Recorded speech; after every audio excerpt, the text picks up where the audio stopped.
Selamat pagi teman-teman mahasiswa. Pagi ini kita akan mulai kuliah kembali Strategic Management.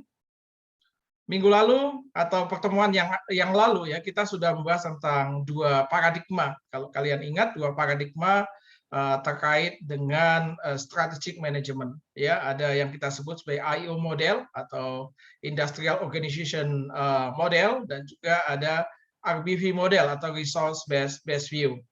Nah, pada hari ini kita akan coba mendalami terkait dengan resource based view, yaitu model yang berbasis sumber daya yang dimiliki oleh perusahaan. Itu yang akan menjadi pembahasan atau kajian kita pada kesempatan hari ini.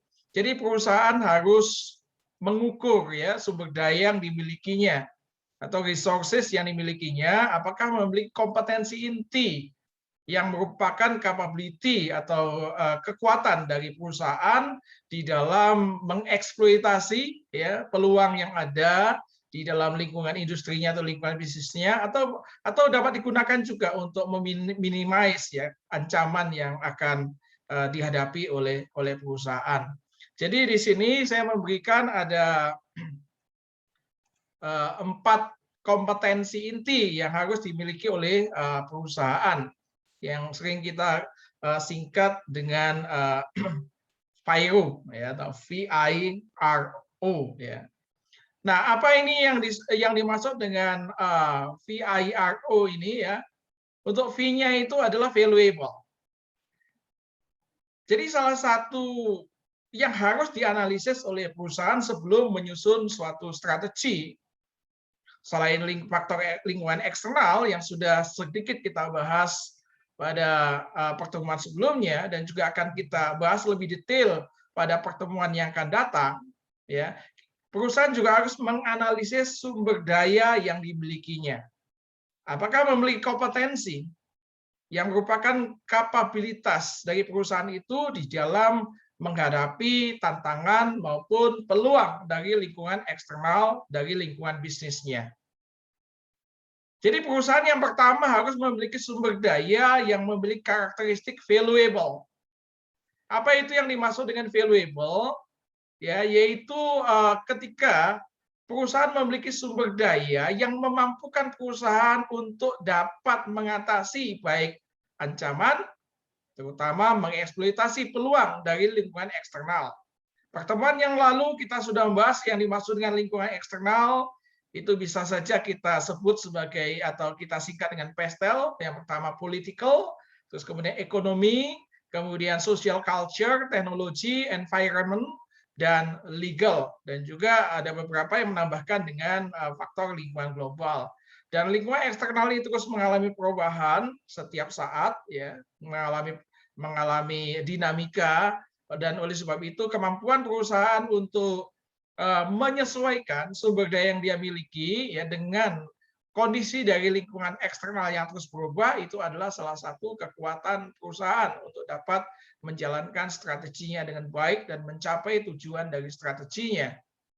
Nah, oleh sebab itu perusahaan yang memiliki sumber daya yang valuable, yaitu yang memampukan perusahaan untuk mengatasi ancaman dan memampukan perusahaan untuk mengeksploitasi peluang-peluang yang ada dari lingkungan eksternalnya, ini adalah kompetensi inti yang dimiliki oleh kompetensi inti sumber daya yang dimiliki oleh perusahaan itu, yang dapat menjamin perusahaan itu dapat sustain ya, paling tidak memiliki competitive advantage atau daya saing yang kemudian diharapkan menjadi sustain ya. Jadi keunggulan daya saingnya itu bersifat berkelanjutan. Nah, apalagi kalau misalnya sumber daya yang dimiliki perusahaan itu memiliki kompetensi yang kedua, yaitu costly to imitate ya, tidak mudah ditiru.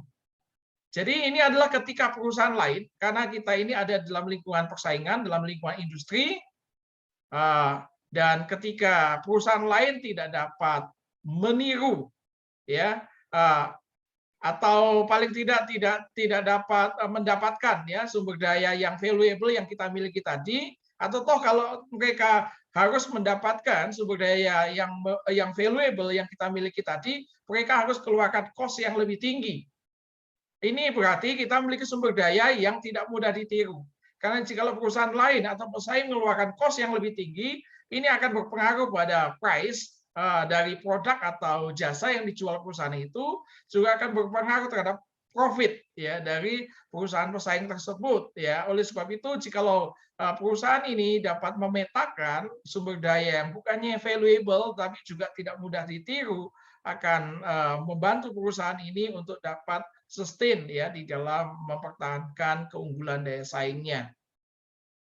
Kemudian kompetensi inti yang ketiga yang harus dimiliki perusahaan adalah rare atau langka. Ya, jika perusahaan ini memiliki beberapa sumber daya, ya, atau memiliki sumber daya yang tadi, yang valuable, tidak mudah ditiru, dan hanya sedikit, kalau toh ada ya, perusahaan lain memiliki ini hanya sedikit saja, ya, dari kompetitor potensial maupun kompetitor yang ada saat ini, berarti kita punya sumber daya yang rare atau langka tadi, memiliki karakteristik langka karena tidak banyak dimiliki oleh perusahaan pesaing. Ya, kalau toh dimiliki hanya sedikit yang memilikinya. Nah, kemudian karakteristik yang keempat adalah organized to be exploited. Artinya, ketika kita memiliki sumber daya yang valuable tadi, yang unik, tidak mudah ditiru, dan tidak banyak perusahaan lain yang memilikinya, maka perusahaan harus diorganisir ya untuk bagaimana memperoleh benefit penuh ya dari sumber daya yang dimiliki itu untuk menciptakan daya saing, keunggulan daya saing dari perusahaan kita. Jadi kalau misalnya kita unggul ya dibandingkan dengan pesaing ya, maka kita memiliki keunggulan daya saing ya. Dan kalau misalnya sumber daya yang dimiliki oleh perusahaan kita itu memenuhi valuable, costly to imitate, rare, organized to be exploited, maka itu akan menjamin atau akan memastikan perusahaan kita akan memiliki keunggulan daya saing di dalam persaingan bisnis ya. Dan bahkan jikalau ini kita dapat organize ya, bukan hanya menghasilkan competitive advantage, tapi juga sifatnya sustain atau berkelanjutan. Sumber daya yang dimaksud ini apa sih? Ya, sumber daya yang memenuhi karakteristik valuable, costly to imitate, rare, organized to be exploited. Ini banyak ya. Jadi bukan hanya sumber daya manusia tentunya, sumber daya yang dimiliki perusahaan itu ya segala sumber daya yang dimiliki perusahaan, mulai yang tangible, berwujud, maupun yang intangible, yang tidak berwujud. Misalnya sumber daya keuangan. Keuangan baik keuangan yang dihasilkan oleh perusahaan itu sendiri melalui profit, keuangan dari investor ya, maupun keuangan dari peminjaman.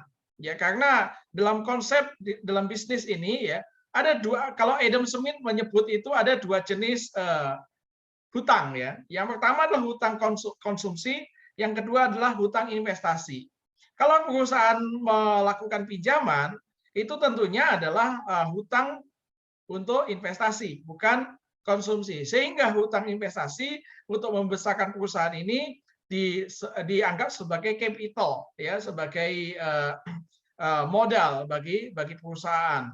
Jadi bukan dianggap sebagai hutang yang artinya negatif, tetapi ini adalah modal karena tujuannya adalah untuk memperbesar modal, untuk memperbesar bisnis, dan untuk mendapatkan profit yang lebih tinggi sehingga perusahaan dapat membayar hutang maupun tetap mendapat profit atau selisih dari bunga maupun utang pokok yang telah dibayarkan ya, dari revenue yang dia dapatkan masih ada selisih dalam bentuk profit ya. Kemudian juga ada misalnya sumber daya dalam bentuk, katakanlah misalnya kalau perusahaan itu memiliki brand ya, brand yang sudah cukup baik, cukup memiliki positioning dalam masyarakat ya, ini juga merupakan sumber daya yang punya kompetensi inti tadi ya.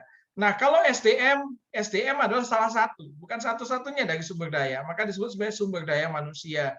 Dan yang dari SDM ini yang diutamakan dari perusahaan bukan fisikalnya, bukan fisikal manusianya, tapi pada knowledge-nya, pada skill-nya, pada trust-nya, ya orang SDM ini bisa dipercaya. Nah, ini adalah contoh-contoh sumber daya selain ada sumber daya fisikal juga, misalnya jumlah mesin yang dimiliki, kecanggihan mesin yang dimiliki, kemudian juga place, ya jarak antara perusahaan dengan bahan bakunya, kemudian jarak antara outlet dengan customer-nya dan sebagainya, ataupun jaringan distribusi produk atau jasa dari perusahaan itu. Nah, kalau itu semua dimiliki perusahaan dan sifatnya ya hanya sedikit perusahaan yang sama ya di dalam kompetitor yang memiliki sumber daya yang sama atau bahkan sedikit sekali atau enggak ada ya, maka perusahaan dapat diasumsikan dapat mencapai keunggulan daya saing di dalam lingkungan bisnis. Karena ingat di dalam berbisnis kita ada di tengah-tengah lingkungan industri, lingkungan persaingan yang ketat bukan hanya dengan para pesaing saat ini, tapi juga ada potensial competitors ya yang mungkin akan masuk. Makanya dengan memastikan sumber daya yang kita miliki, yang perusahaan miliki, yang memenuhi empat karakteristik kompetensi ini akan menjamin keunggulan daya saing dari perusahaan. Ini adalah cara berpikir dari